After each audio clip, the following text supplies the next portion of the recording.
Good evening, everyone.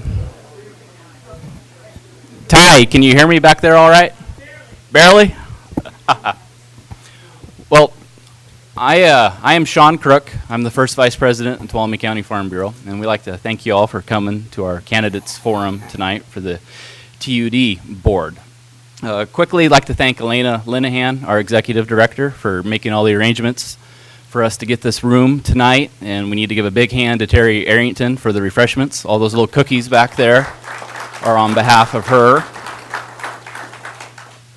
And then finally on our thank yous to the TUD existing board for moving their meeting time up so we could have this tonight. And on behalf of all the farmers and other folks at work, this will be the last time we'll ask you to have a meeting in the middle of the day.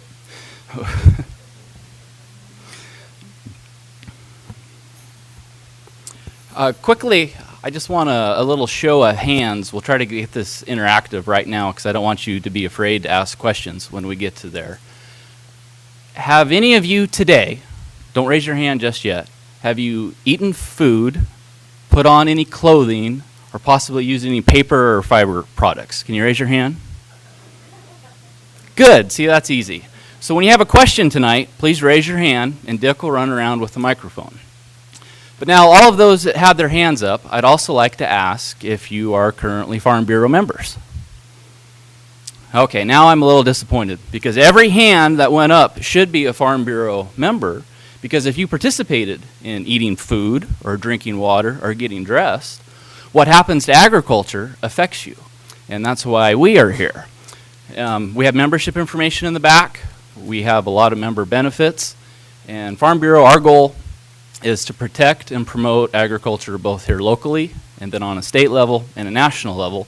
And we have folks working to do that every day in Sacramento and Washington, D.C., and right here.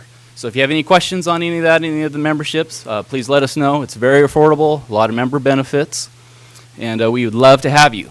A lot of people say, well, I don't farm. Why should I be a Farm Bureau member? Well, we just went through that. We eat food, we get dressed, we use fiber and paper products, and so that's why we are here. All right, the format tonight is going to be very simple. Each candidate is going to have 10 minutes allotted to them. The first 5 minutes is for them to tell us about them, and the last 5 minutes will be for questions from the audience. We have our timekeepers up front. A yellow card will be raised to give the candidates the 1 minute notice, and the red card will be that your time is up. We earlier tonight drew names to be completely random with the candidates, and so we're going to get started with Ron Ringen.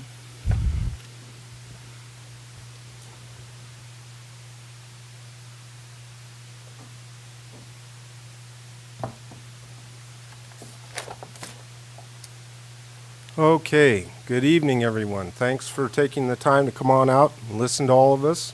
My name is Ron Ringen, and I am running for one of the 4-year positions on the TUD board. First thing I'd like to mention is that I am totally committed to Tuolumne County's water. For the last 5 years, I've attended 100 regular TUD board meetings, 41 special board meetings, and TUD committee meetings too numerous to count, along with many other water-related group meetings to know what Tuolumne County's water issues actually are. I didn't just attend, I didn't just sit there, I participated. I'm ready and motivated to work on behalf of my community for water. One of the things that I'm involved in a lot of things, like I'm on the Tuolumne County Planning Commission. I've been on the Tuolumne County Board of Supervisors Planning Committee. I've learned to listen. And of the many issues that have come up on the various committees, commissions, and groups that I've served on here in Tuolumne County, I've made it a practice to listen to people and gather as much information as possible before making up my mind, making a decision, or offering suggestions. If elected, I would suggest and press for the TUD board meetings to be held in the evening so that the working folks can be able to make it. I would also press for reinstatement of the Ag Commission that was for some reason eliminated back in 2009. Not commission, I'm sorry, committee. for whatever reason, TUD eliminated the Ag Committee. I would also push for a raw water committee that would look at water supply for the ag business. So we're all more than aware that we've got a water problem. At 50%, 25%, or any kind of water use restriction, we have a problem that is here today and now. This water restriction thing is adversely affecting our local economy, detrimental to the building development business, and certainly damaging to the ag business in Tuolumne County. We need to immediately identify and pursue additional secure water sources, not only for the long term, but certainly for the short term to eliminate the crippling current water restrictions. If the drought we've been experiencing is our new normal, then we just have to make immediate plans and start implementing real solutions to cope with the situation. I completely supported and pushed hard for the just completed Mate-Lot Reservoir expansion and renovation. I have and do support the Phoenix Lake Restoration Project in its entirety. I have spent a lot of my time promoting the importance of the reservoir up behind Sierra Pines Golf Course, which TUD owns, but needs the property that PG&E has to put in a reservoir to back us up in case we lose the flumes or the ditch. These are almost immediate partial solutions to our water needs. They're in our grasp. We could do them in a reasonably short length of time. So, solutions. Everyone throws around the comment about there's no silver bullet. And Tom and John Mills, a water expert, have been talking about silver buckshot. And that's really what our solutions are going to have to be. This will take a new understanding and partnership between TUD, the county, and many other stakeholders to collaborate and bring needed solutions to fruition. We need immediate water security and long-term solutions. This will certainly require TUD to undergo a sea change in business as usual as a maintenance and operation utility to one that truly embraces a vision and plan to be viable in the future. The ditch system, we got to rethink how valuable to our community for many reasons, fire protection, and just the fact that it's 100% energy efficient. The water flows downhill. We don't have to pump it. If the water flows to the doors of our water treatment plants. The water flowing through our county, whether in the ditch system or elsewhere, needs to be slowed down or sequestered wherever possible at sites yet to be identified. Smart growth saves water. Finally, it will take... Thank you, Ron. Okay, thank you. Now we have 5 minutes for questions to Ron. Dick Geiser, our president, is in the back with a microphone, so just please raise your hand and he will hunt you down.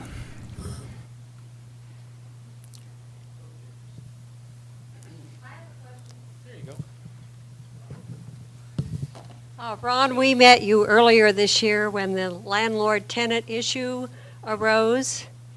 We are landlords, and TUD board was pushing to get the landlord to pay for the tenant's water. And we asked you directly about that, and I think you even got up and said that the landlord should be responsible for the tenant's water. And if I remember correctly, you said that you were a landlord, and that way you would know what your tenants were doing. Could you please comment on that? I'd be happy to. First of all, you folks did not ask me directly. I spoke to you on that. I spoke from the podium at the TUD board meeting. I am a landlord, and I was not overly thrilled when that first surfaced. But after thinking about it, there's a lot of things that go into that situation that actually could have a shiny side. And one of them is the landlord is legally responsible for the water at that property no matter what. So if the tenant doesn't pay for it, even though they're not getting the bill, or whether they do get the bill, If they don't pay for it, it comes back to the landlord one way or the other. So my comment was, to me, I would use it like a canary in a mine. If I've got a tenant that's not going to pay his water bill, I don't want to find out about it several months down the road when there's all sorts of fines and penalties and everything else stacked up on it. That means that tenant's not the tenant I want in that property. I want to start on moving them out of there as soon as possible or get that straightened up. So that would be my position on that. One back here. Can you tell us what your qualifications are to run a multi-million-dollar company, which is what TUD is? First of all, the board of directors does not run TUD. They're there to give vision and guidance. The one who runs it is, or the ones that run it, is staff. That would be Tom Sasha and the rest of the crew.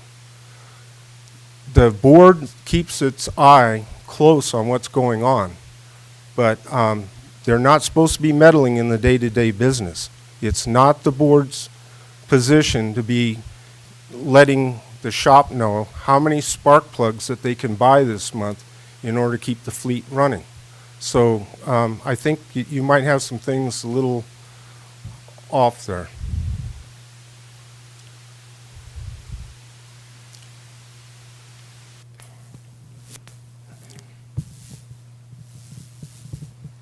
Ron, we learned today at the TUD board meeting that expenses continue to outstrip revenue at the utility company. What would be your solution to correct the situation? Yeah, that's a really good question. That seems to have been TUD's legacy since the beginning. It's always been behind the eight ball. And that would be one of the things that I would certainly try to do is make that organization become proactive instead of constantly reactive. And that's really what gets us into these binds, is that TUD is always working on things from the past, things that are falling apart. So once again, there's no quick and dirty answer to that. I think that it's just going to take a lot of collaboration between the board members and with staff to try and figure smart ways out of this, as well as to be as efficient as possible. And there's no simple way to do it. We're just going to take a lot of hard work.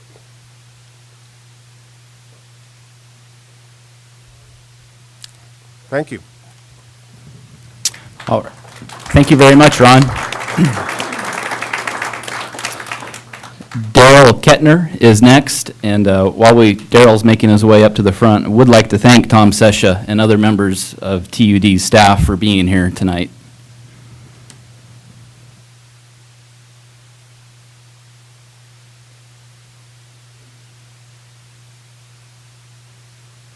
Good evening. It's my privilege to be here. Again, my name is Daryl Kettner. I'm a retired operating engineer. I've been a member for 39 years in the heavy construction department. Some of the things that I have been involved with is the Navy, Point Loma Submarine Division, Hemet Dam in the Riverside area, San Luis Reservoir O'Neill Forebay Project, and Awenapom Dam on the Columbia River in Washington. I have been involved in a lot of those aspects, and I'm well experienced at that. Some of the things that I think we need to do is concentrate on the dam at on Middle Camp Road. We need that water bad. We also need to dredge, concentrate on dredging, and also concentrate on drilling wells. We need a fast fix.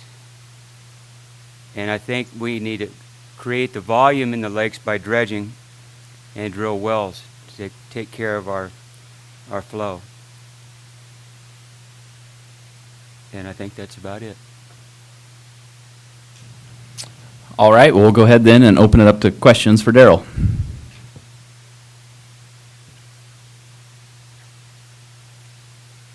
Sean, do you have some?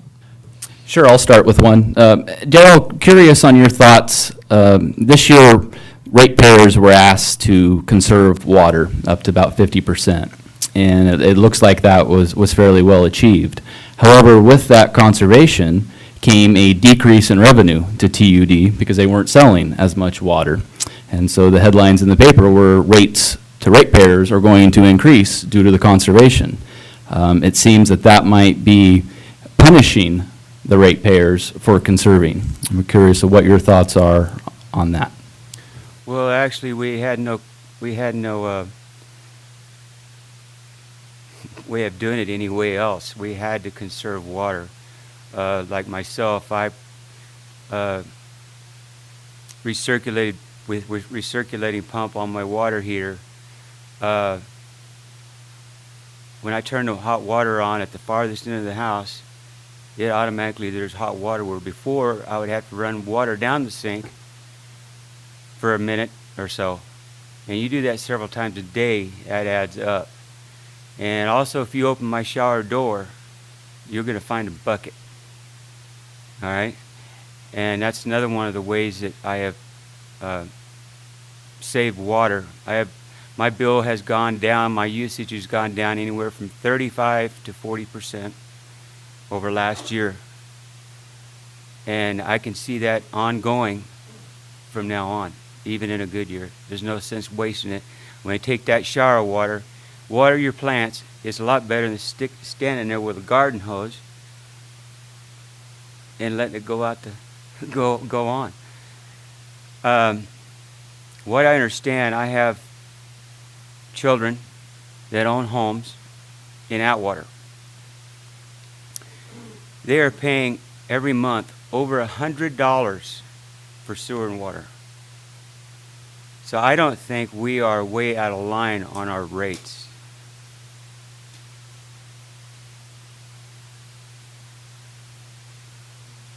Any further questions? Dick, we have one up front here. Okay, I got one right here. With your experience in construction, what kind of possibilities do you think there is in raising or building a larger lines?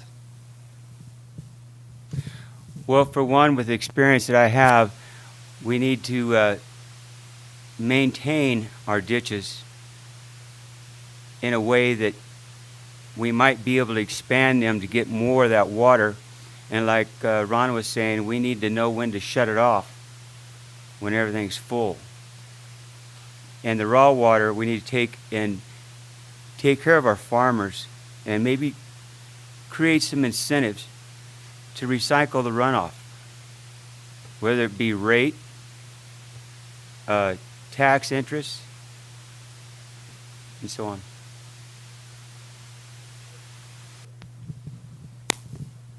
I'd like to know how many TUD meetings you've attended in the past year. I have been on the road, and I have been to 3.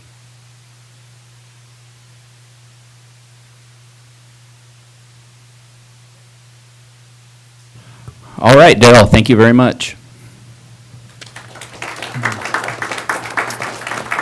Next, we have David Evans.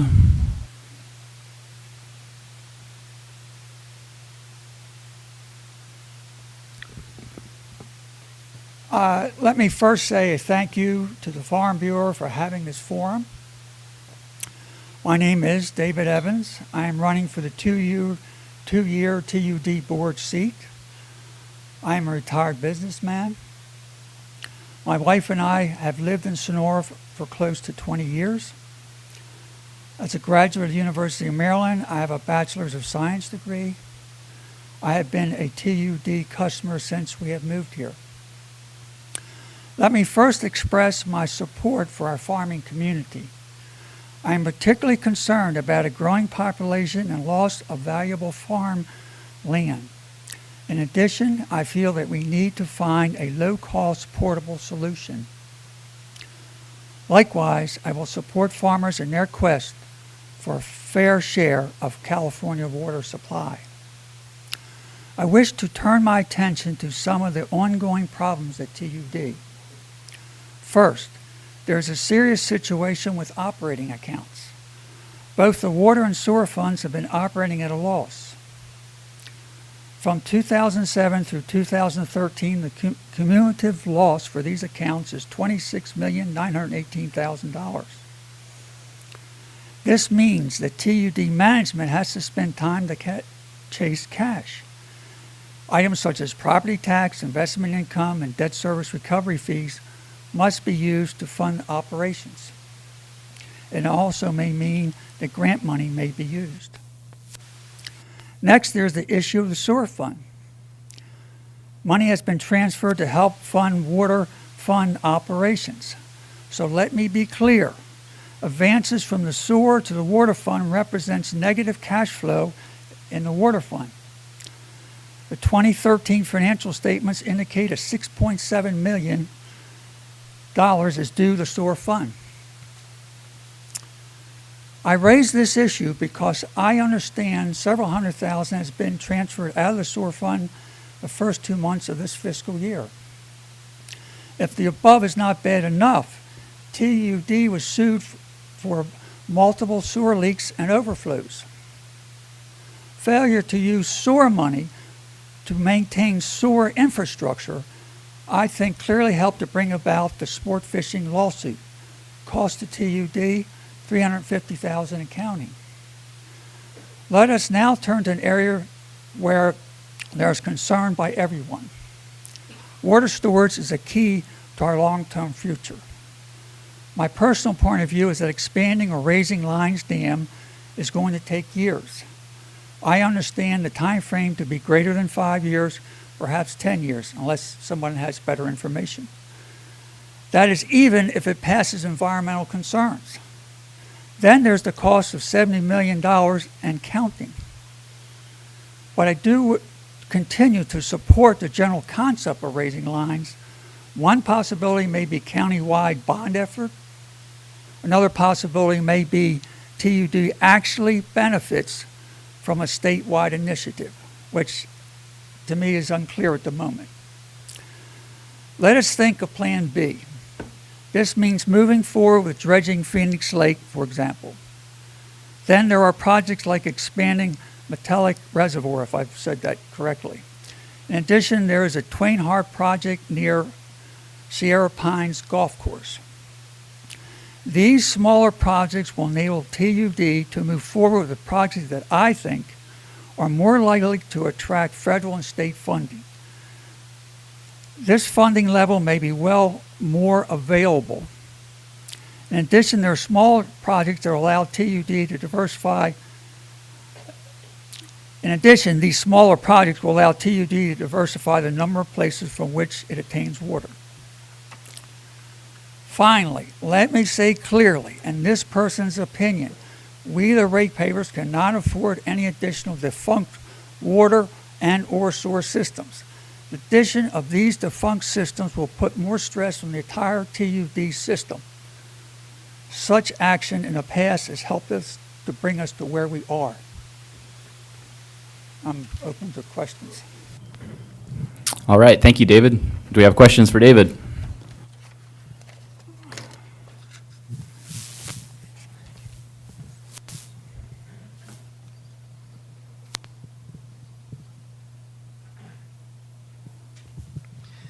David, I'll just ask you the same question I asked Ron earlier. And you mentioned in your opening statement the numbers don't match here as far as income and expense is concerned.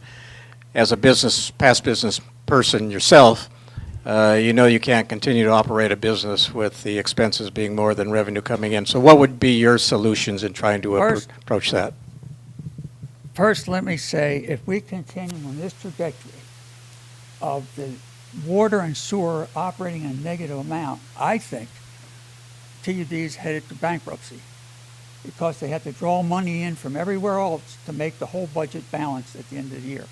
So I seriously have to look at expense cutting. I know they've done some of that, but some more may be necessary. There may be some, forgive me for saying it, may be some necessary review of rates and maybe possibly even raising them, but I don't favor 20, 30, 40% raises. That's beyond what most people, I think, in this county can deal with. So I would say let's the board review, the finance department review expenses, see if we can cut some more. And if nothing else works, then we might have to consider raising rates slightly over a period of years. Is that? You raised the issue of Lions Dam, either a new dam or raising it. What about water rights? Tuolumne County does have no water rights. How does that play into the equation? I have to tell you, when I moved here and found out that they didn't have water rights, I didn't know what to say. It's mind-boggling that Tuolumne County's in this position. But the fact is they are. And my understanding is that we can get some water rights from New Maloney's. So if that's true, and if we can, I think legally we need to move forward with that, even if it costs money, which we don't have, in order to get those rights. Or any other areas where we think we're entitled to rights but haven't gotten them over the years because the federal government or somebody has interfered with the process. That I'm not into that part of the situation, so I can't speak, any more than that on it. You have to get into the legal ends of things and attorneys and all that sort of thing.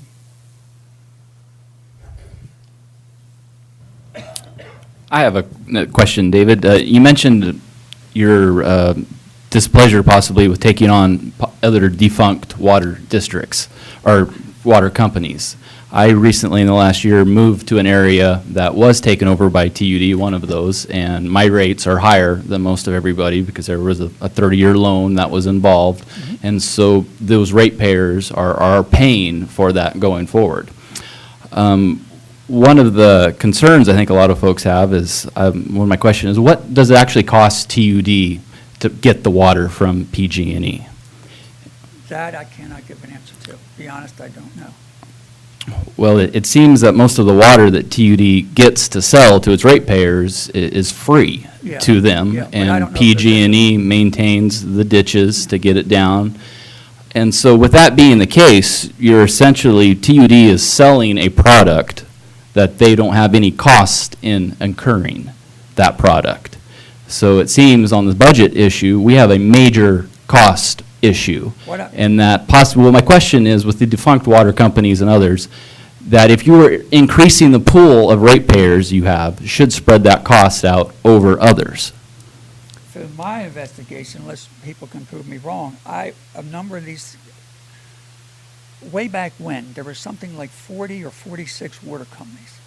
Somebody had the brilliant idea, let's put them all together.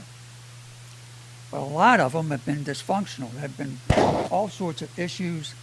The water quality was a big issue. The tanks themselves were a big issue. I mean, it went on and on and on. And what I'm saying is that TUD needs to get its finances in order, needs to get its operation in order, more so than it has now, before it takes on any more. If you put another stressed water system into TUD, they're going to have to take away from what they're working on and run over here and take care of this stress. And this is what I'm saying, that every time you add a stress system, whether it's sewer or water, it means the people working at TUD are now going to have more stress to deal with these systems that are failing. That's what I'm saying.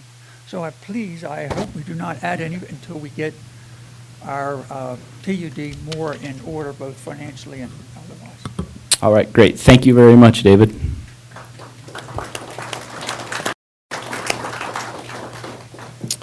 We're going to keep going now with David Harris.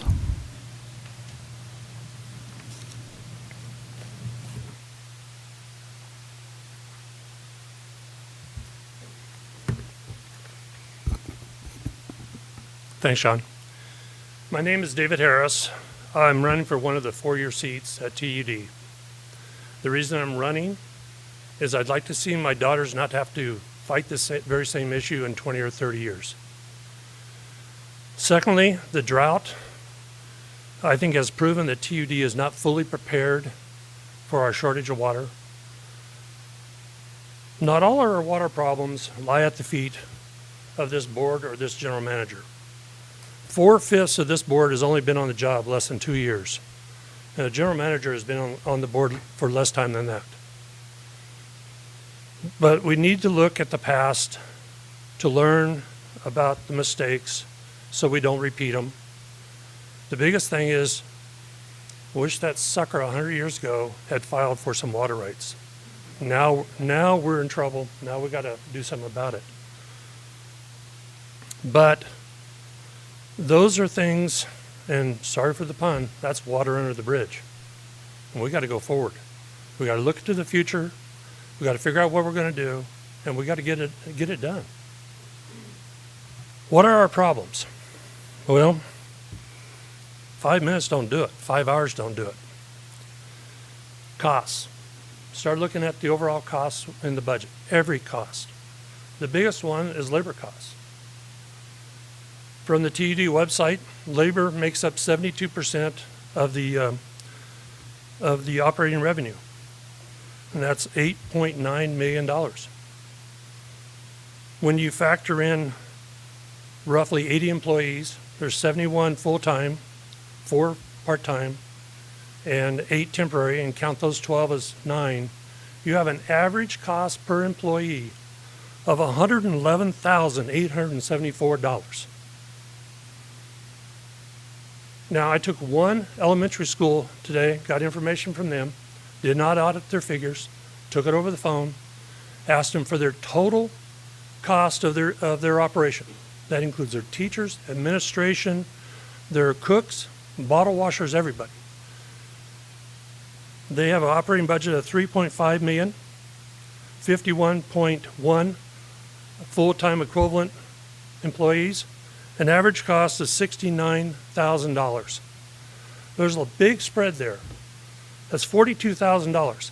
Now, either some of the TUD costs can come down, or teachers need to be paid a lot more, one of the two. You know, it's pretty simple. We heard today that TUD is still underfunded by $6.2 million on its employee contributions. Now, all of these costs are not at the are not for the staff or the board to solve. A lot of them, you know, lay in Sacramento. You know, they've had to replace vehicles due to CARB. But I question replacing a truck that's got 150,000 miles on it. I mean, I think a lot of farmers and ranchers think 150,000 miles is just barely getting broke in. But anyway, where do we go from here? What do we do? What's the board got to do? This new board has got to pick a great general manager, the guy that can communicate, can bring in some new ideas, and knows how to partner with people. And why do I say partner? Because we have to get some water through our partners. We're not going to get any senior water rights. TUD is not going to come over, TID is not going to come over and say, here, take 30,000 acre feet. So we're going to have to figure out a way to partner with somebody and figure out a way that we can hold that water for a period of time until they get it, so that we can win. Another thing we need to stop is this wrong-headed way of cutting down on the ditches. Those ditches spread water throughout this county. They only in Tuolumne County would we consider a water loss bad. It's a water loss because you can't charge for it, I guess, but that's ground recharge and everywhere else. You know, down in Southern California, Chino recharges their water, and they have 2 years worth of water in the ground for the next drought. So, you know, we just got to start thinking out of the box. Thank you for the present board for pushing for the Maylot ditch, which added 14 acre feet of water, and for the Sierra Pines. Those two things have one thing in common. They're on the ditch system. We got a great resource, and we need to use that. So, anyway, I don't know what else to say, but we need water. Thank you, David. To grow. All right, do we have questions for David?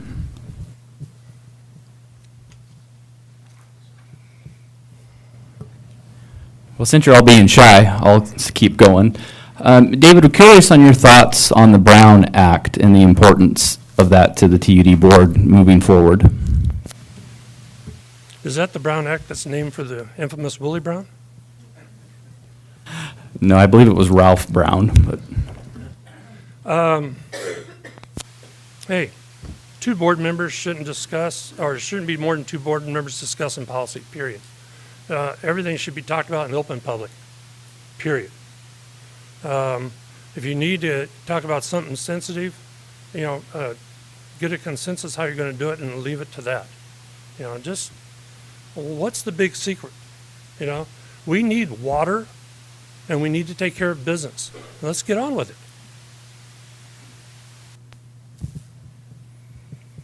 I would like to know how many TUD meetings you've attended in the past year, please. I've attended 2 board meetings in the past 2 months. I've attended 1 finance meeting, and I've looked at more of them online than I can count. I'm sorry, I can't tell you exactly how many. I just can't get to a 5:30 meeting, let alone a 2 o'clock meeting. That's in the middle of the day. And if I get on the board, my first motion will be to move that thing back to at least 6:30. I'm sorry.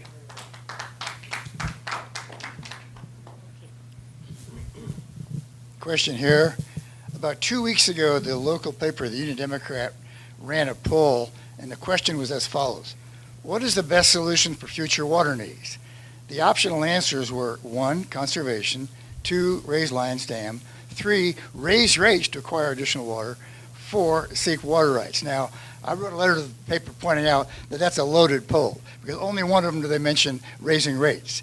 None of those things come for free. Which of those 4 options, conservation, raising lions, acquiring additional water, or seeking water rights, do you favor? And if there's some 5th option, tell us about that one. I favor finding some water rights through a partnership. I really think we can do that. You got Oakdale down there is going to be dying for groundwater. We can recharge their groundwater up here. That water flows down to the capillaries. If we can partner with Tri-Dam and get some storage up here so that we can recharge it, we have to have a partner. We're a little podunk little company over here, and I don't disagree that if we don't get our act in order, we can be looking at bankruptcy.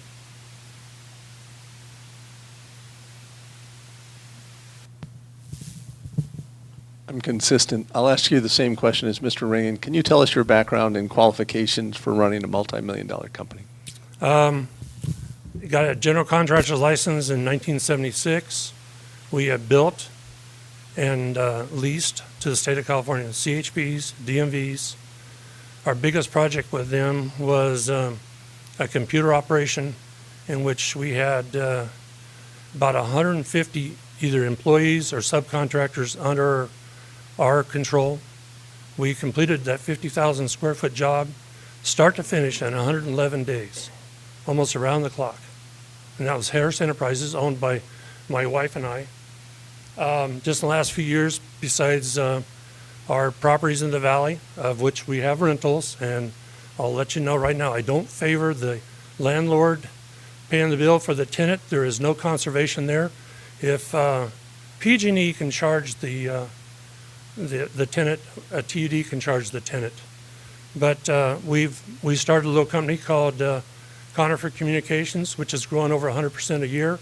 We'll be in downtown Sonora in 2 months. So, all right. One more, please. Let's keep it going.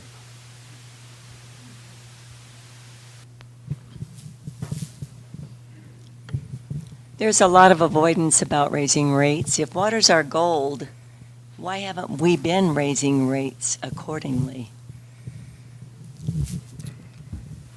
That's a loaded question. I think it was in the interest of management in the past to keep everybody satisfied with the rates at that period so they could keep a chosen board on board. If you want to know the truth, that's what I think.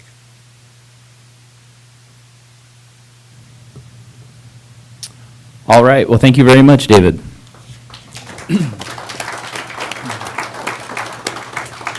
Next, we have Patrick Congdon.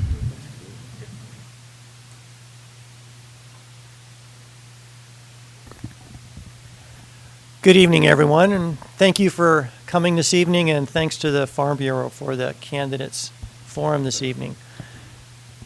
I wanted to start off by clarifying something that is in my bio on the TUD website, and that is one of the reasons why I'm running, and that is based on comments I've received from friends, people I work with or have worked with in the community, people that are associated with some of my volunteer services in the community. And that is one where when I mentioned to them that I was going to run for a board position, their immediate response was, why would you even consider doing that? Don't you know that that's an agency that is going to go bankrupt? And I heard that from many people. It's, in their words, poorly run. And in essence, you're out of your mind for running for a board position. With that said, I'm here tonight, and I also see a number of other folks here that are interested in running for the board position. I do think that's very important to deal with. Water is incredibly important to all of us, and if you don't have a functioning board, general manager, and staff, then you're not going to be successful, and especially when you go out to the community and ask for things. My background, I spent 34 years in public service, and the majority of that was working for special districts. The last 10 years of my public service career was as a general manager for a park agency in Santa Clara County. And I think that given the difficulties that that agency had in determining how best to serve its community and how best to deal with some pretty significant lawsuits, it has enabled me to experience many things that I could foresee happening with an agency like TUD. And I think it's prepared me for the position as a board member, and I think that I could bring quite a bit to the TUD board. In working in that position, I had the privilege in some cases of being able to work with a lot of people associated with water purveyance in Santa Clara County, either the Santa Clara Valley Water District or the San Jose Water Company. And working on projects from the countywide habitat plan to working on a timber harvest plan with San Jose Water Company, working on mitigation management with the Water District. And one that I think that is dear to many people here in this county is recreational use of the canal system or the ditch system. We dealt with that primarily in South Santa Clara County, and the issues there are very similar here. And so I think I could bring a lot of background to that issue. The other two areas that I had addressed in my bio were agricultural and groundwater. And the agricultural was that I do have a small ranch. I'm not I'll call it a primary producer. I'm a secondary producer in that a gentleman in the area brings cattle onto my property, and I've secured some trust there to where he can go away and in 4 or 5 months come back and pick up his animals. And on my property, I do high-density rotational grazing. We use groundwater to water those animals, and we know what the costs are associated with that. Many of the producers in the South Tuolumne area, Tuolumne-Stanislaus area, are dealing with not just raw water issues, but groundwater issues. And this year, a number of producers had to sell off a significant number of animals to just make it through based on forage decreases in water. And as far as the groundwater issue, as you probably know, the governor did pass legislation that will start looking at groundwater basins, and the primary focus will be the valley areas. As we look back at water rights that weren't secured here at or in Tuolumne County, I also look at the importance of groundwater to this county and to not only producers but for private individuals, property owners. And I think it would be very important to stay ahead of what is coming down or what will be coming to this county in the form of restrictions or the form of measurements of ground use and extraction, and I think we need to stay on top of that. All right, thank you very much, Patrick. Now we'll open it up to questions.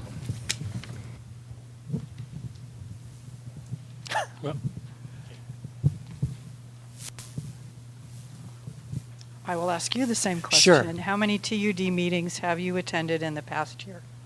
I have physically attended one, and I am also one of those that likes to view the meetings online. Pardon? Well, they are entertaining, I'll put it that way.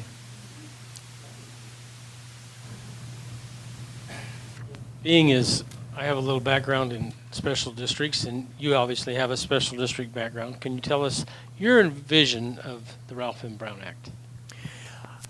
Well, I read the Union Democrat and have been following what's been the grand jury's report on TUD, also the previous report, and I have to say that in the years that I worked in special districts, we had to deal with some of those issues. I would also say that they're not uncommon. In fact, the attorney that worked for my agency was, we contracted that service out. We didn't have a in-house attorney, but he was an authority on the Brown Act. And so our board was held to a very high standard. And it's something, a board member has to take it as a major priority, follow the Brown Act, and has to understand that the public is number one, and the public needs to be involved in decision making. And just to make a comment about what a board member is, the board, you know, they're supposed to create a policy. They're supposed to see that that policy is adhered to. But even prior to that, they're supposed to get out into the community, talk to people about what their concerns are, bring those concerns back to the agency, and try to implement actions that can address those concerns.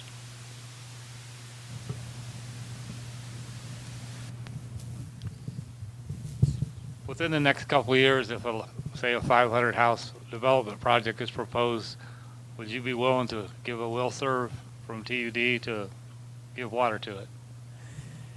Based on what I know now, based on what I've seen, I am also, I have personal knowledge of a water system that TUD has taken over and the problems in taking over that system. I am not anti-development, but I don't think that the current system can support that large a development. And I also have to say that I think it's going to take away from some services that TUD is not providing in the way of water purveyance to those that need it, especially the agricultural producers that are going to be held at a higher standard, especially if you look at some of the proposals in the ditch sustainability report.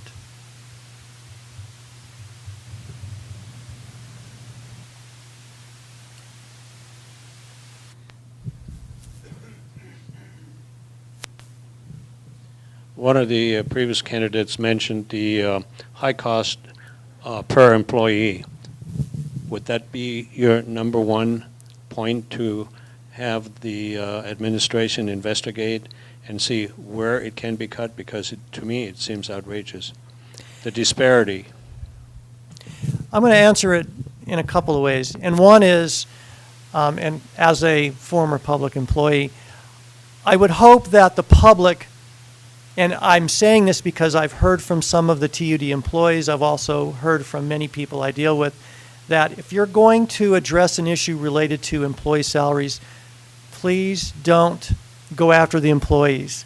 Just like any of us, if the employees had the opportunity to make more money, to get greater benefits, they're going to pursue those. They are union employees, so they're going to do that. It's really the job of the board of TUD to say yes or no to salary and benefit increases. To respond to your question, absolutely. Because one of the things that I've dealt with over the years, and this is not a large, I worked for an agency that had about 90 employees. And one of the difficulties I had as a general manager was employees that felt that they needed more people and they needed more equipment and they needed more control over projects that probably could have been better served by a private contractor. And this may go against what some of the TUD employees would like to do, but I think one of the things that has to be looked at is utilizing private contractors to perform many of the duties that field staff are doing now. All right, great. Thank you very much, Patrick. Next is Delbert Rotelli. Ty said you're still here, Delbert. I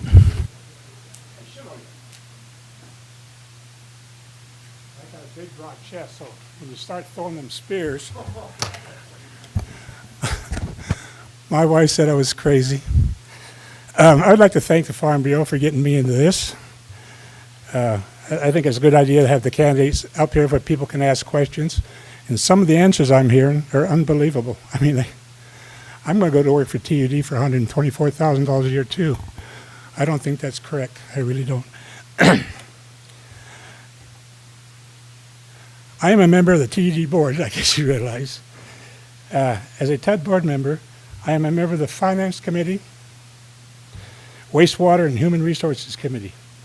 I was born in Sonora and have been a part of Tuolumne County all my life. I was a city councilman, a Sonora Planning Commission member, a Tuolumne County supervisor, I'm getting found up, and a member of the Tuolumne County Airport Land Use Commission. I was elected to serve as a board member for the Mountain Counties Water Association, and I'm currently still serving on that board.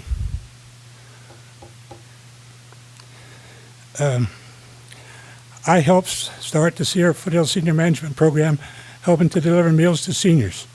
I am a general contractor also. I don't know why, but I am. I graduated from Idaho State University with a degree in business administration, and I currently live in Sonora with my wife, Nancy, who I was supposed to take out to dinner tonight for her birthday, but I'm here instead. So I'm going to take her to get a hamburger afterwards. I'll go over the bag. Did she leave?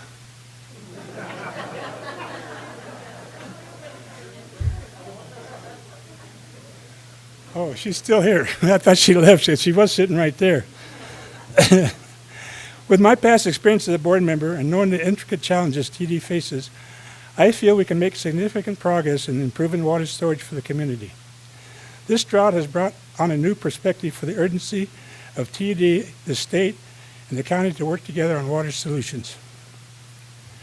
I believe in listening to our customers and working with the other board members to move TUD to be in an efficient direction.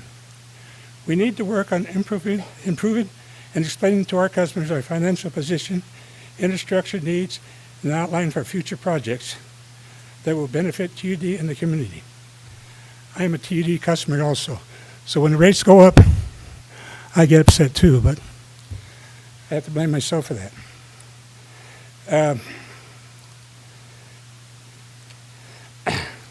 That's about all I got. I'm fit, quick and fast. Would you like us to add your time to the questions, Delbert, or should we keep it at 5 minutes? Keep it 3 for me. I have to say something, though, about this sewer spill. We've been sued by a bunch of, I want to say it nicely now, attorneys. My wife told me not to cuss. I'm not going to. There's a group of attorneys sitting in San Francisco reading the ticker tape from Sacramento. Every time there's a sewer spill, I don't care if it just hits there on the ground, we have to report it. They turn around and end up suing us. They're called, what are they called? Fish Alliance or something? California Sports Fish Alliance. All they are a bunch of crooks. They sued Sacramento. True story. They sued Sacramento and won. They sued the Sacramento County, town of Sacramento. They sued us. Cost us $500,000 or $600,000 to get them off our back. And then we have to, nothing happened. These guys, that's what these guys do. They just go around suing people. Should have been an attorney. Okay. All right, Delbert, we'll go for some questions. Here's a big chest, fellas. Let me have it. 619 last year, the Union Democrat guest opinion by Mike Serrano said, referring to reduced water connections fee, no one board member of TUD has any stake in this complex or any ties of any kind to the developers. On 5/10/13, the Union Democrat stated Bill Canning's explanation of his relationship to developers of the planned Columbia apartment complex is he, in fact, is the general contractor for the project. WW Corporation Wiki lists you as treasurer for CNN Construction. If this is fact, did Mr. Serrano err in his statement? I don't know what he said. I don't know what he... Whatever Mr. Serrano said, it's his baby. I don't agree with him on most everything, but that's there. I'll talk. I don't know what you said.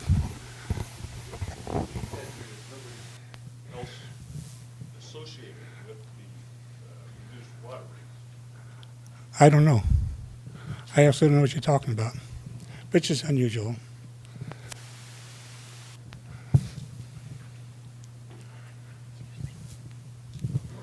Mr. Rotelli, since you brought it up, the figure wasn't $124,000. It was just a few dollars short of $112,000 per employee. That was Okay. off the TUD website of $8.9 million. You have the treasurer here tonight who can validate those figures.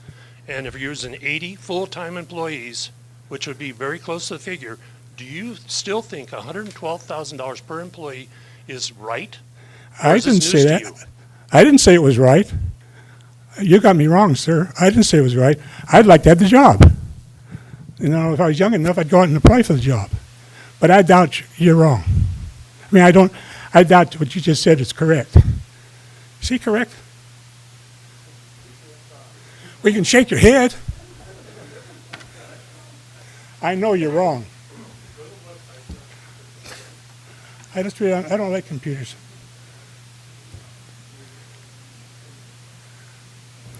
I have a question, Delbert. Where you're coming from. When conservation always comes up as the first thing that is needed, it seems that ag water is one of the first ones to get the axe. What are your thoughts on the future of ag water and things like the Algerine ditch and even with treated water going forward? I think ag water is very important for this county. We're using all our sewer water for ag water. You go down this road and see all that green grass going down 108. That's from our sewer water. I think it's an important industry in this county. Question answered? Good evening. My name is Laura Lee, and I have a question for you, Mr. Rotelli. It's kind of the question, similar to the question about the Brown Act, but my question is, when does it become difficult for you to do business vis-a-vis the Brown Act? Pardon? When does it become difficult for you to, as a board, to do business vis-a-vis the Brown Act? Never has. Never has. So you're completely a proponent of the Brown Act?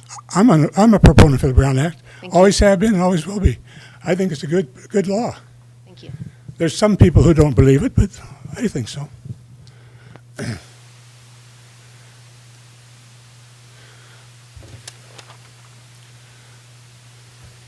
All right, Delbert, thank you very much.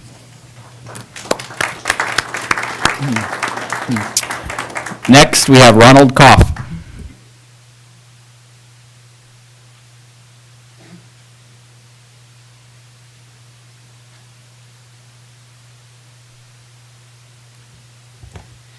Good evening. As I said, my name is Ron Kopp. I'm running for the 2-year seat for the TUD board. When I've been describing that to some people, it's sort of like who's on first, what's on second, because there's these 11 guys that are running for the TUD board, and I'm running for the 2-year seat on the board, and of which there's 5 guys, and then there's also 6 guys that are running for the 4-year seat. So to try and explain that to everybody is often confusing. But again, I'm running for the 2-year TUD seat. And I'd like to thank the Farm Bureau for putting on this function tonight and giving us a chance to talk to you. I'm I have been fortunate to live in Sonora for 13 years. I'm a graduate of Ohio State University with a degree in land planning and landscape architecture. I have more than 30 years' experience working with local stakeholders, government agencies, consultants, community leaders, and the business community to identify and resolve planning and entitlement issues with viable working solutions. As the current executive director of the Tuolumne County Business Council since March 2011, I also work with local businesses and our elected officials to facilitate positive business climate and family wage jobs to enable more of our young families to stay in Tuolumne County. This is my first time running for an elected office. I have served on numerous committees and nonprofit boards. I currently serve on the TUD Public Advisory Board, the County Planning Committee, the Sonora BIA Board, the Visitors Bureau Board, and as a City of Sonora representative on the Airport Land Use Commission. My wife Elizabeth and I have two twin daughters, Jordan and Lexi, and they're graduates from Sonora High School, and they recently graduated from UC Irvine and then went on to get their master's, and I would hope they someday would be able to move back here and live in this wonderful area that we all live in. Many of their kids that they've graduated with have moved away, and I'd like to have them the opportunity to move back here as well. I'm running for the TUD board because this drought has brought on many negative impacts for our community. It's impacted ag and our tourism business, our businesses and landscapes, our overall quality of life we want to enjoy in this foothill community. Conservation is very important to our community, and our community responded very well with a 50% reduction in water usage. Unfortunately, too bad some of our neighbors in San Francisco and Southern California couldn't figure out that program as well. One of the things we've looked at with the conservation is that conservation is very important, and we need to continue looking at it. But conservation can't be our first step. We need to have some stopgap measure. We've got to look at additional supply and storage. And developing an adequate and sustainable water supply is critical to Tuolumne County residents and businesses. A large part of our economy is based on tourism and agriculture. These were two of the most heavily impacted areas in this year's drought and the first to be cut.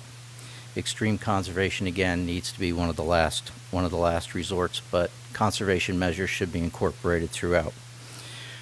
As we all know, our climate is getting warmer, and we're in a prolonged drought cycle. With a decreased snowpack, TUD needs a long-term plan to diversify our supply, storage, and distribution options. There are no easy or inexpensive solutions to this. There's no magic bullet. If you go to a lot of these meetings, you'll realize how complicated our water delivery system is, the many different water systems that we have, the operation of TUD, and it's not simple. Our long-term water and sewer infrastructure also needs to be addressed with the county revised general plan. One of the things we need to look at in the general plan is we need to incorporate the infrastructure system that we have so that when projects are going forward or when TUD wants to upgrade their facility, it's already tied in with the long-term planning of Tuolumne County. We have a number of areas that are higher density, medium density, and low density, and one of the things that's been lamented is a lot of these new projects come on board and they tie in and they're on well and septic. Well, we need to be able to tie more projects into water and sewer. Funding is always an issue, and TUD needs to continue to take an active role with our county and other water agencies to secure grant funding that's available under the current drought funding options. We need to participate and stay involved in the Integrated Regional Water Management Plan, which is the way a lot of our infrastructure is going to be funded in the future. This is how a lot of the government funding comes in, and it's tied in with a lot of collaborative groups that tie together to make that work. We also have to make sure that we get a portion of the $7.4 billion state water bond if that's passed in November. The other issue is Tom Shays will be retiring this year. He's been on board for a little over a year, and we're going to need to hire a new general manager. And as Tom's pointed out, All right, thank you, Ron. Okay, thank you. All right, we will open up the questions for Ron. So what was it he had said? I'm sorry, the general manager that's being replaced. I'm sorry, what? Finish your statement.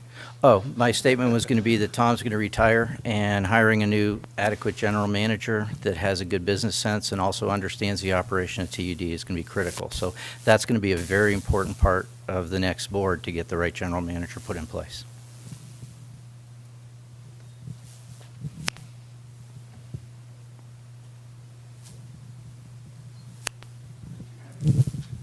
Ron, having represented and be involved with the development sector in past years, Mhm. and TUD board having to approve to serve or not to serve new development, don't you see this as conflict of interest? No, I don't. And the reason is because from a planning standpoint, when you're working on different projects, whether that be the hospital, and I'm working with the hospital right now on their new cancer center where they're tying in, we need adequate water that can supply for that. It's not a matter of figuring out how do we divide up this small pie that we have right now. It's a matter of going after additional supply and sources, additional storage, so that we can make that all work. One of the key things, a lot of the projects have been mentioned with Dredging Phoenix, the Sierra Pines project, the Matlock Reservoir. But one of the key things that everybody needs to understand is when Pinecrest, which is one of our major supply areas right now, when that finishes spilling, that fixes our water amount that we have for the summer months. And then that goes until Labor Day when we can start drawing down that lake again. That is a 4 to 6 month period depending on when that spill comes in. So when you're looking at increasing your storage capacity by 350 acre feet that you have in the Sierra Pines, that has the ability to cover a lot of water for that 4 to 6 month period. So when we look at additional supply and we look at projects that are coming on board, they should be designed so they're as efficient as possible, and they make a lot more sense than just putting these big lots all over the place that everybody's trying to irrigate large area.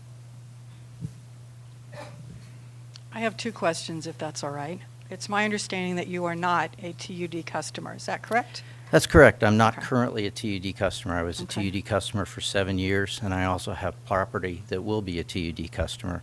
But I think you need to, there's been a number of very good board members that have been on TUD that weren't TUD customers that look at it from a county-wide basis. And when we look at some of this infrastructure and the growth and what we're looking at doing, it's not just a TUD issue. It's a county-wide issue. This water supply is not just, it should not be on the back of the TUD ratepayers. It's a county responsibility to solve. And my second question is a concern I have going along with this gentleman. I attend a lot of legislative bodies in this county, and I've seen you at a lot of meetings, and you're representing someone, a builder, a developer, whatever. So I have a lot of concerns that you wouldn't be able to vote because of a conflict of interest. And if you did vote, I would be watching you very carefully. Well, I would hope you would. So I'm very concerned about that, because why should we elect somebody who's going to be recusing himself all the time? Well, I think it depends on what you're voting for. TUD does not vote a lot on water. They'll supply a will serve letter, but a lot of those don't go in front of the board. What they're really working on is the policy to go get and make sure that we have an adequate water supply and a distribution, the supply, treatment, and storage facilities that are in. And that is what I think the board's responsibility is. It's not a matter of saying, how do we cut this out or how do we not allow that? It's let's make sure we put the program in place that it works.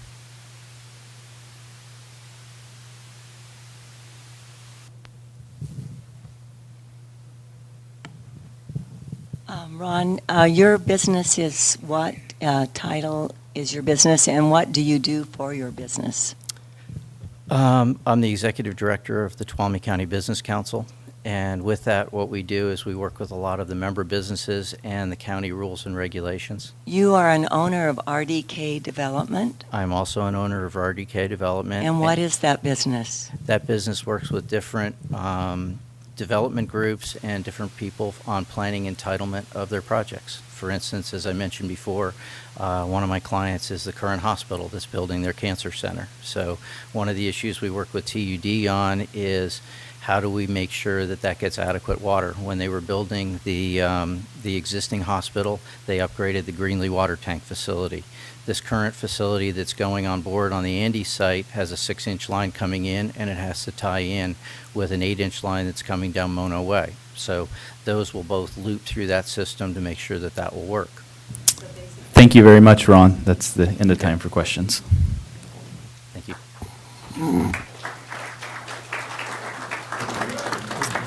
Next, we have David Axelrod.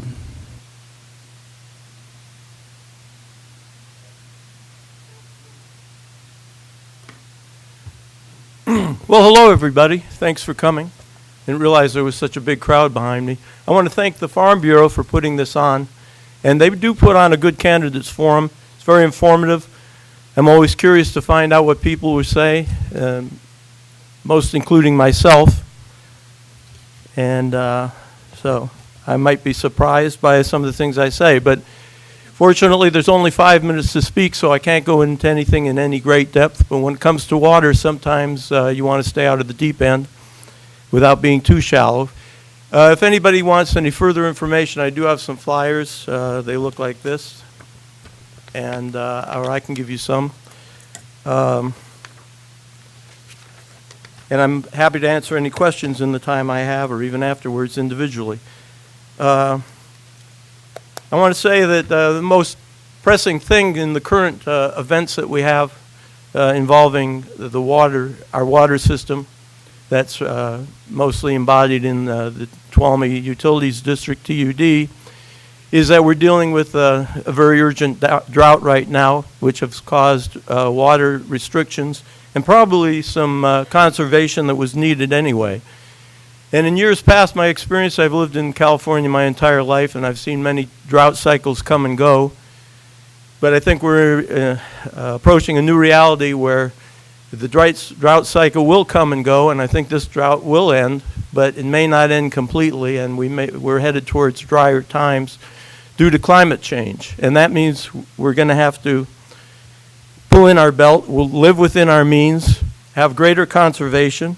We're also going to need to spend some more resources improving and maintaining our infrastructure, and that includes the ditches and the pipes. And we may even need to consider whether our water is too soft now, and it's causing possibly pipes to corrode, both in for our ratepayers and in the system itself.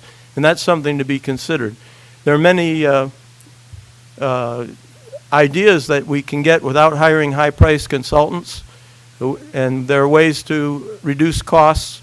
One of which I mentioned in my flyer is that we need to bring TUD into the 21st century. If we have online payment or direct or automatic payment, then that our revenue flow will be more reliable. So I think that's a good idea, and also make it easier for the ratepayers. And when I'm on the board, or if I am elected, with your help, I will make sure that the existing ratepayers, our existing residential users and farm users, interests are protected, and that we aren't being asked to subsidize new development to stretch our water supply beyond its natural capacity. We have to consider every new change and every new application for water on its own merits, and make sure that we are able to supply that water and not penalize the people that are already on the system to subsidize additional users and additional growth to this county. May or may not be a good thing, but as far as being a steward and guardian of the water system on the board, that would be my first priority, to protect the system and protect the existing population, including the farm users of Tuolumne County. My experience is that I went to the University of California. I studied natural resources and forestry as majors, and then I went into the law business, and I've been practicing law ever since I got to Tuolumne County. I worked for county council and attended these very chambers and served almost every agency in the county, not including TUD, because it's not really it's a separate district. But I did work for all the other agencies, so I have some experience in not only in districts and agencies, but in how they should be run and managed, and how they can remain within the law, especially with reference to Tuolumne County. And it's been a long time. I've enjoyed being here, and I think one thing is that the staff of TUD, it doesn't cost anything to have to smile and be nice to people and work with them. And so with that, I look forward to your questions. All right, thank you, David. Now we'll have questions.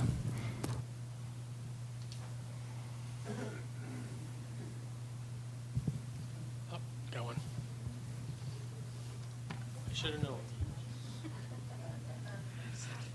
I have some concerns about you as a candidate and how to take you seriously. The last time there was an opportunity, I believe, to be appointed to the board, you didn't get your paperwork in on time.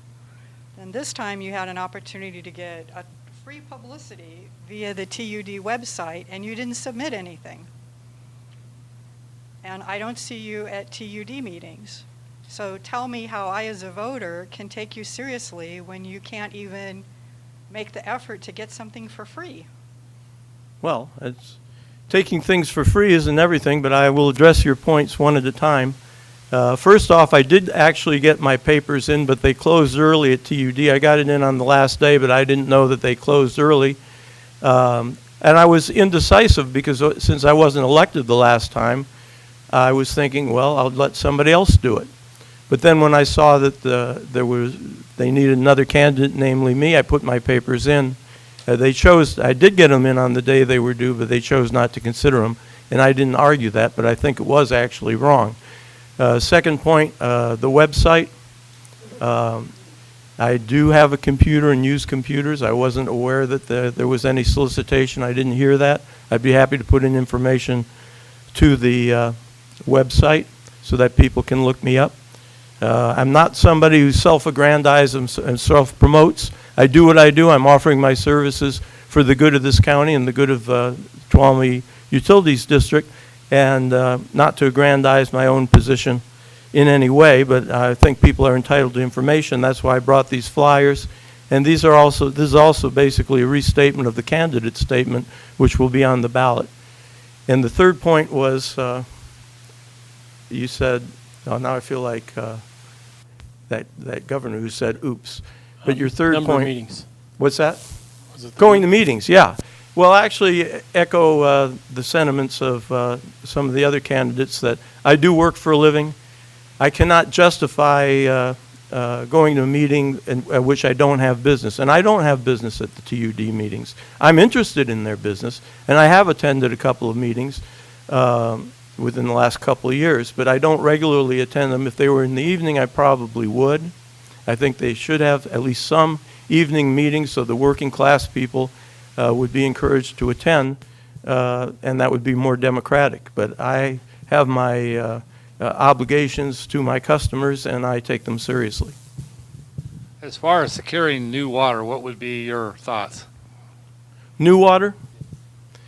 Well, because of the global warming situation, we can expect less runoff, less precipitation, and smaller snowpack. So we're looking for other sources, and I would echo the concerns that we don't have water rights. Maybe we can secure some water rights either through legislation or litigation or negotiation from the other water districts and from PG&E directly. I don't think that's out of the ordinary because PG&E does get a sort of a sweetheart deal from the taxpayers of the state of California. They have a guaranteed income, and I think that they have been asked to be public-spirited in other situations, and there's a possibility that we can gain more rights. But I think it's been said that only God can make water. There is a certain amount of water in the world, and you can make water with hydrogen and oxygen, but there's only a certain amount of hydrogen and oxygen. So we have about the same amount of water that we were blessed with when this planet was first created, and therefore we have to live within our means.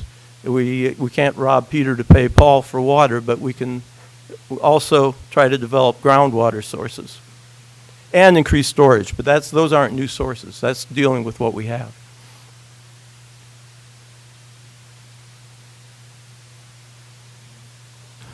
All right, David, thank you very much. Thank you. Appreciate it. Thank you very much. Next, we have Jim Grinnell.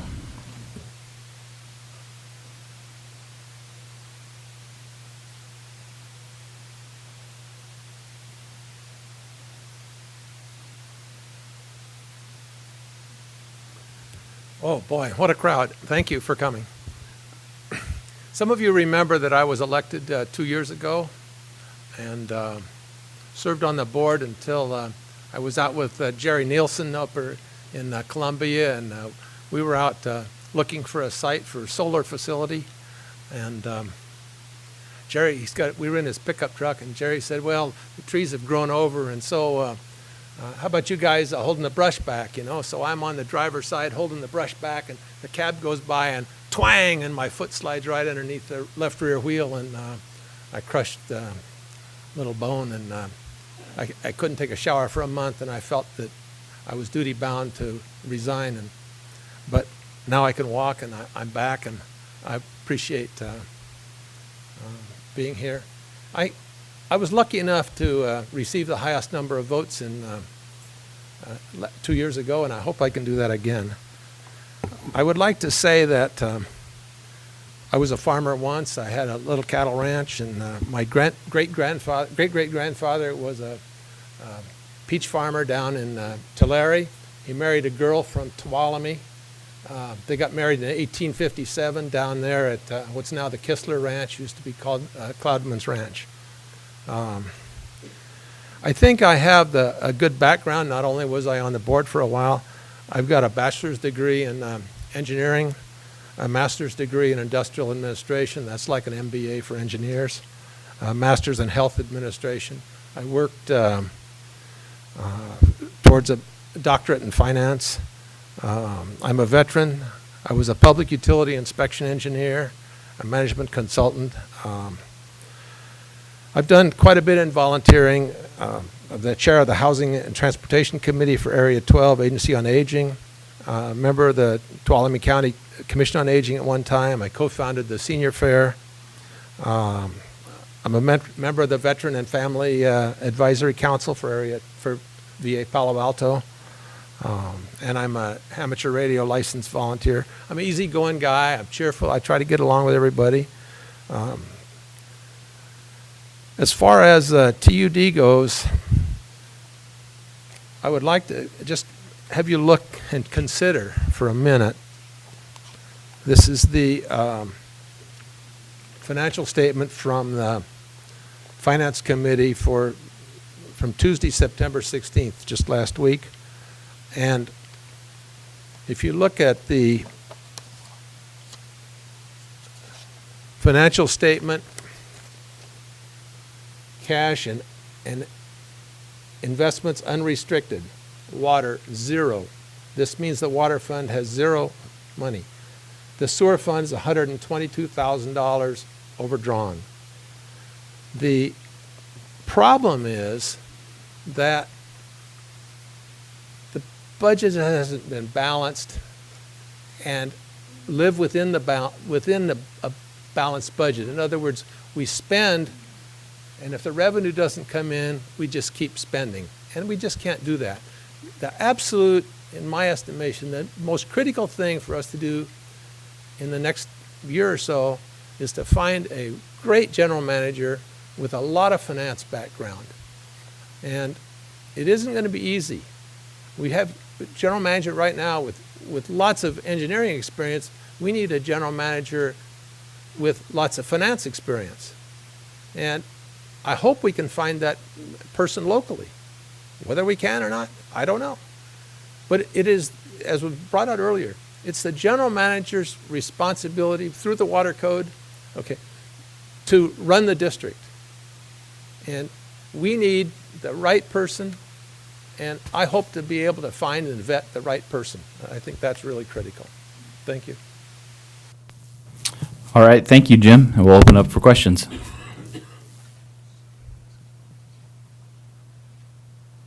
Guess none? Oh, yeah, okay. At almost every board meeting that you attended as a director, you kept talking about you wanted to hire your own local counsel and have them attend every meeting. Right. And this board, I believe, has incurred more legal costs than any board in the past few years. So I would like to know if that is something you continue to support. I'll just say this. If we had hired a local counsel that had been at the meetings like I was proposing, I couldn't find 3 votes, okay? But if I could have done that, we wouldn't have had those Brown Act violations, okay? Because we would have had council sitting at the table, you know? And this is another thing I'd like to show you, that if, just look at you can see the lines, okay? I was really concerned about budget and finance. And here's the rates back from 1984, okay? $10, $20. This is the projected 2009 budget. This is the problem. We can't just keep putting the money out on the ratepayers. Excuse me.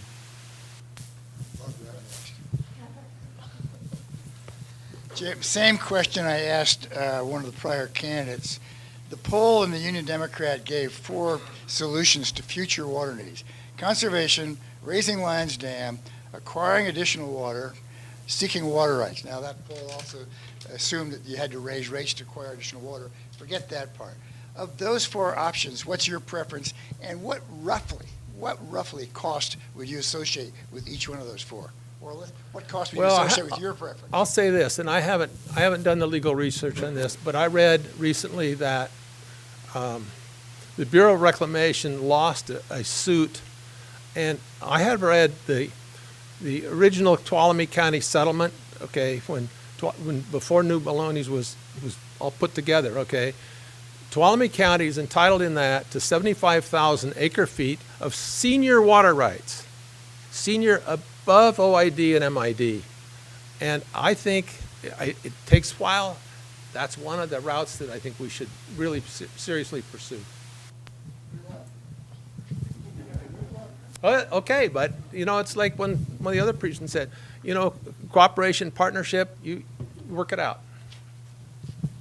Anybody else? Oh. I've attended meetings while you were sitting on the board, and if I recall correctly, we spent about an hour and a half one day discussing one individual budget item that you weren't happy with.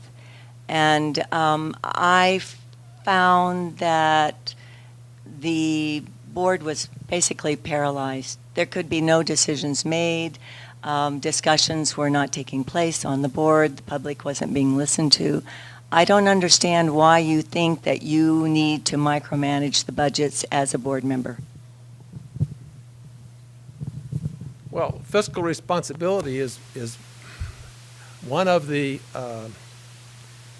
duties of a board member, okay? What I think needs to happen is that you need to do like the city does, and they go over to the fire station and they have workshops, okay? And a lot of these questions need to be worked out before you get the workshops are open to the public. Not that you eliminate the public, okay? But you just can't make all your decisions, and you know, when people get together, you got to talk. But you can't just put 2 people on a committee and then expect them to educate the other people. The committees can't make all the decisions. Anyway, I've enjoyed my time on the board, and I hope to be able to participate again. And I'd like to mention to Tom, thank you for your service. All right, Jim, thank you very much. Next, we have Michael Cummings.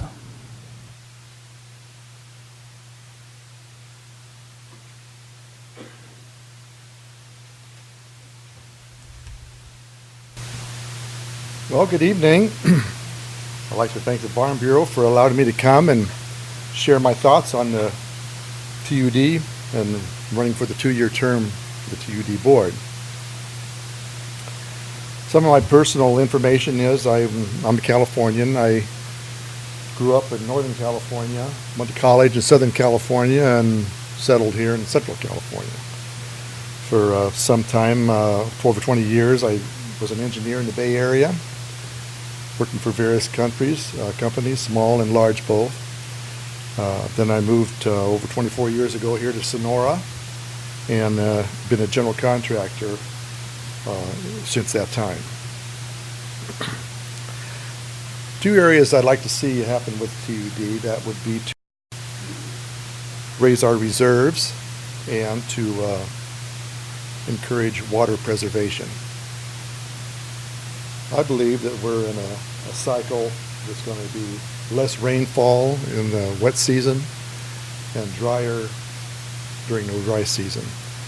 And that's just the way it's been developing over many years. It doesn't say we might not have some wet winters, but I think in the long run it's going to be a situation where we're going to have more water. The ways I think we might be able to do that, one of the areas I think is a lot of loss from evaporation.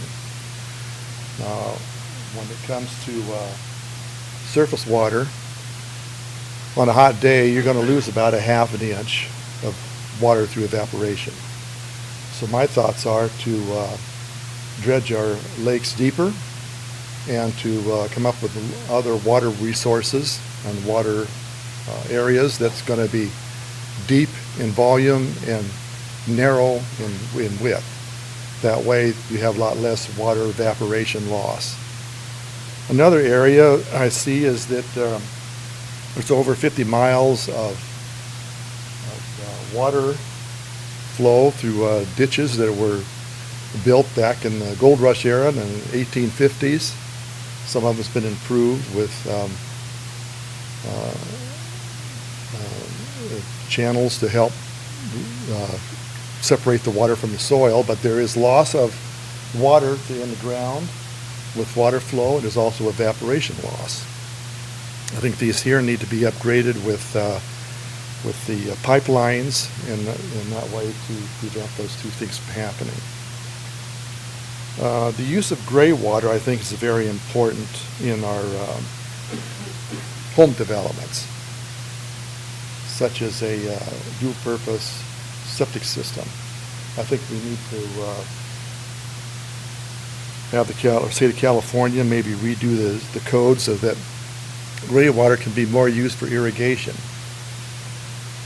Say like a home user, if they had a dual-purpose plumbing system where the shower water, for instance, went into gray water side of the tank, and the toilet and such the black water went into the black side, which is similar to RV equipment, RV home or such.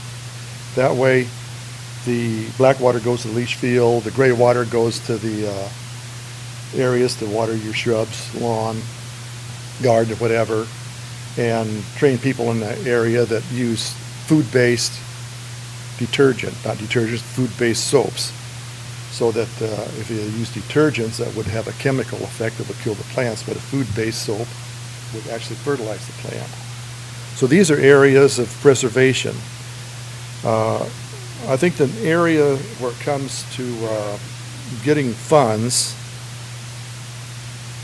I see that whereas funds are needed, of course there's going to be a lot of expense to fix these channelways. There's also going to be expense to build more reservoirs.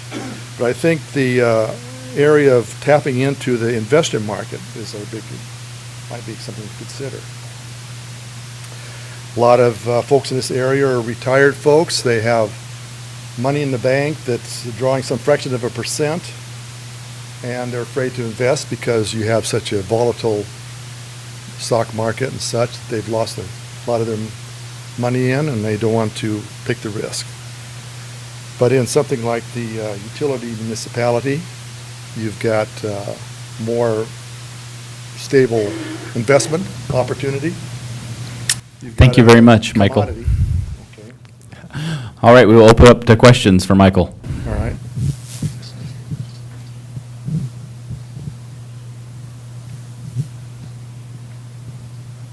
I have none here.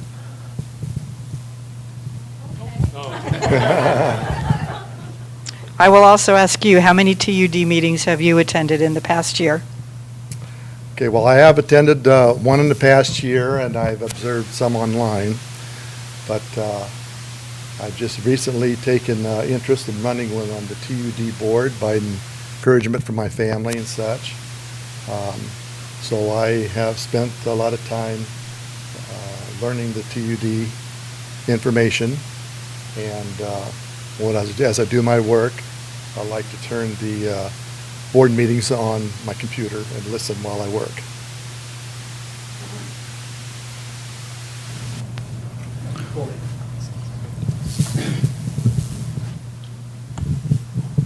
What are your thoughts on collaboration with other agencies in the community and outside the community? Well, right now, the TUD's tied in heavily with PG&E, and I think that'll be an area where we need to further our agreement with them by building more water reserves in the mountains, and that way provide more electric power resources through the powerhouses that would be built. And if we had a step-down water system high in the Sierras, flowing from one lake to another lake to another lake, and have powerhouses each one, that way we would have generate electric power along with storing more water. And so this way I think we have more options with PG&E or other utility companies to do this. Michael, is there an area of the budget that you would propose to cut costs? And if so, how would you go about doing that? Well, many companies seem to be having problems with retirement funds. And over the years, they've given a lot of retirement benefits to people who've retired, and they've lived long lives, and they're probably supporting as many people in retirement as they are in the house. So I would think that one of the areas would be to encourage employee investment, maybe investment, as I started to speak of, in the TUD network, where we would have investors who would come in and they look at a stable investment. They would look at the opportunity to put their money up at a higher interest rate than what they would get in the bank at some fraction of a percent. You would also have the areas of investors who would put their investment into their own services, like wells and storage tanks. And same way that you have solar companies come around and they put in a solar system for you, and you can use the solar electric from the solar system, and what you don't use you can put back into, in this case, PG&E's network, and they'll pay you for it. So if you have more flow of electricity into the system than you use, you get some money. And this way you could do with the water system, that you would have a more flow back into the system that would be bought back from TUD for the use of other customers. That would be another way to improve investment. So I would say look at in retirement areas maybe as being a big area that can make a difference.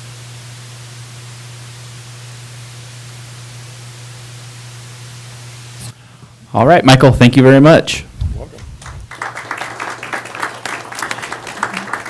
Next, we have Jerry Morrow.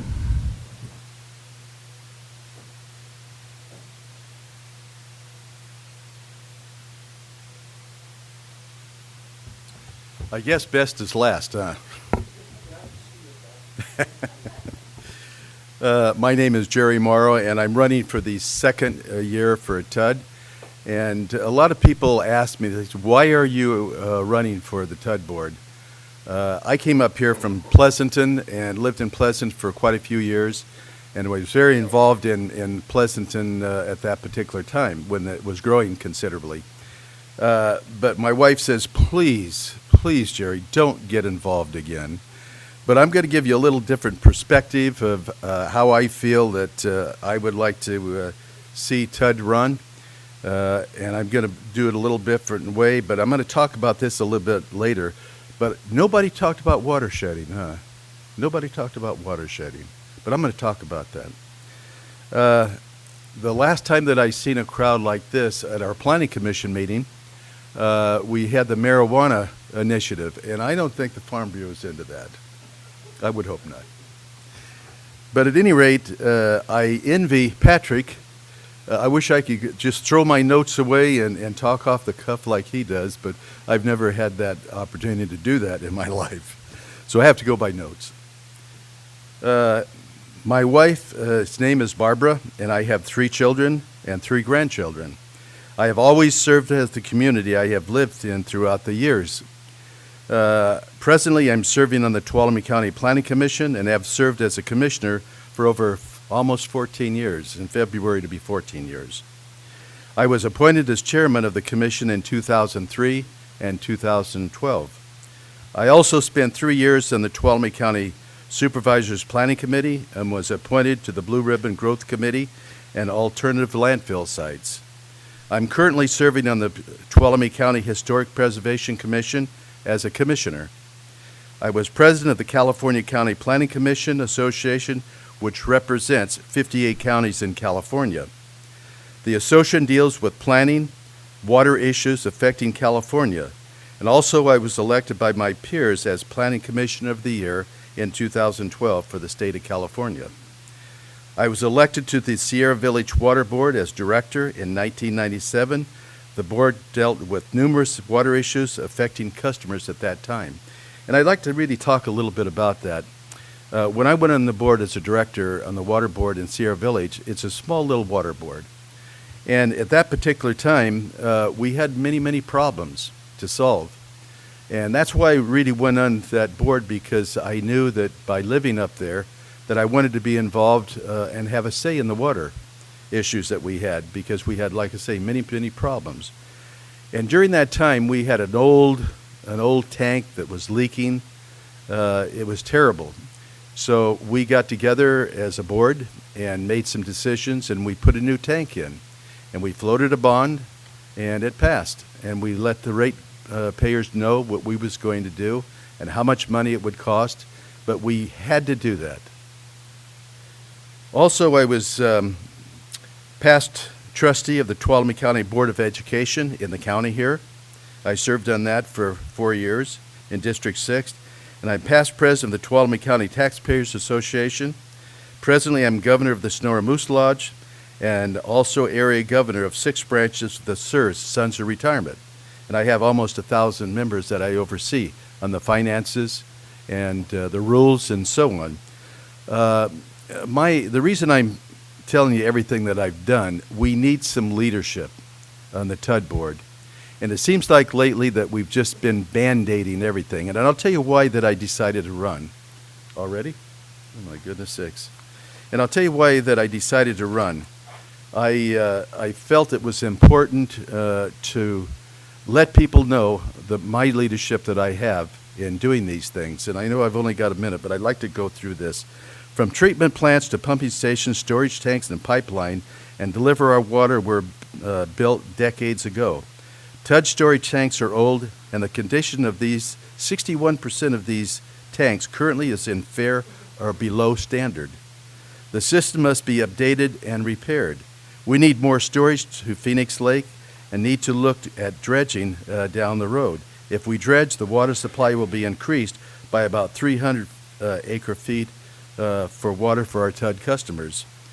And I really feel that I would form a committee to look into infrastructure and would look for grants from the state and federal government and would bring in grant writers who are experienced in water issues. Okay. All right, we'll go ahead and open up the questions for Jerry.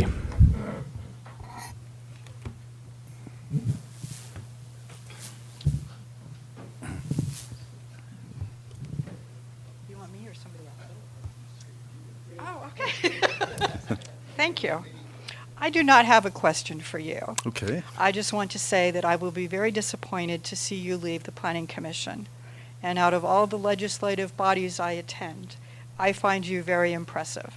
Every time I come to a Planning Commission meeting, you are extremely prepared. You've gone out to the properties, you've seen them, you may have talked with the owners, you know very much what's going on, and I would expect you to do that also with TUD. Thank you. I really appreciate that. So I find you as a public volunteer or appointed official, your work ethic is very impressive. Well, as most of you folks know, that what I've read here, I've been on many boards and I've got the experience. I was a businessman in the Bay Area. Also, I was in my field mostly was in sales, and I really feel that being on boards is an opportunity and honor for me to be on these boards, and I really appreciate it, except my wife doesn't too much, though. I'll ask you the question I've asked previous ones. What would be your top security for, securing more water supply? I didn't hear the question. What would be your thoughts on how you would secure more water for the county? Good question. And that's really an important question, too. I had mentioned before about water shedding. Nobody's really talked about water shedding. We need to do more thinning in our forests, and we need to do more logging because it creates jobs. Not only jobs that it creates the opportunity to have more water in our reservoirs and our lakes. I think with this last year that we have had, it's been terrible. And the reason that I wanted to see more water, because when we have to conserve water, each and every one of us this last year, it took a toll on every one of us. Our lawns are, and by the way, I'm a ratepayer too. Our lawns is dried up, and when I heard some of the board members say, we're going to ask everybody to conserve. And we did. Everybody had a bucket and a shower, and everybody conserved. And at that particular point, when the board, I heard that they was back $1 million because the people conserved so much, and then to turn around and they said, well, we got to make that $1 million up, so what are we going to do? We're going to charge the ratepayers? And they was thinking about doing that. And then, now they're going to sell the water back to PG&E, and I think that's atrocious. I just feel that everybody conserved, and it was just kind of a slap in the face, and that's why they really decided to run for the TUD board, and also for the infrastructure and the Band-Aids that we put on it. Sir, follow up to your answer to that last question. Connect the dots for us. How would the TUD board effectuate thinning the forest and generating more water? I mean, you're talking about the national forests, which belong to the federal government. Yeah, that's a tough one. Naturally, I think that what we really have to do, even the Forest Service, the fire people in the Forest Service is saying that we need to really, they have 100,000 acres they'd like to see thinned. That's from their paperwork that I read. I think that you have to really get the Board of Supervisors involved. You have to get the Forest Service involved, and naturally the directors of TUD. That's a hard situation to do, but we need to have water shedding, and by thinning our forest for fire protection for every citizen here, and not only fire protection, but for the jobs that it would bring into this county. I see my time is just about up, but just really real fast, I just want to kind of go over this. At Phoenix Lake, we have a preservation restoration plan, and approximately 4,600 cubic yards of sediment enters the lake on an annual basis. I just want to bring that up so you'll be aware of that. If we... just a second, Jerry, this was our question time. Are there any more questions for Jerry? I'll just finish with a quick one on your, Sure. I agree with you on the water shedding point, but how do you propose on capturing that water? It seems to me that, if nothing else, we have a regulatory drought and a problem with our storage. Well, naturally, we can't do it when we're in a drought, but I think when we have our rainy times, we do have water that comes down into our lakes and our streams, and we don't have a plan right now for water shedding, and by thinning and by Right, Jerry. logging. I think my question was too long. That was my fault, but thank you. Okay. That's it. Thank you. I'd just like to ask you guys to keep clapping for all of the candidates for...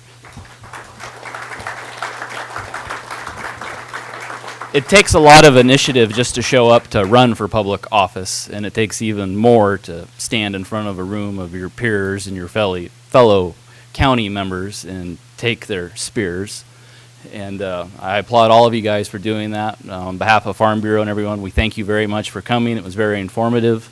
tonight. We appreciate your being here. There's still some refreshments in the back. Please feel free to mingle. I don't think the county's going to shut off the lights on us just yet.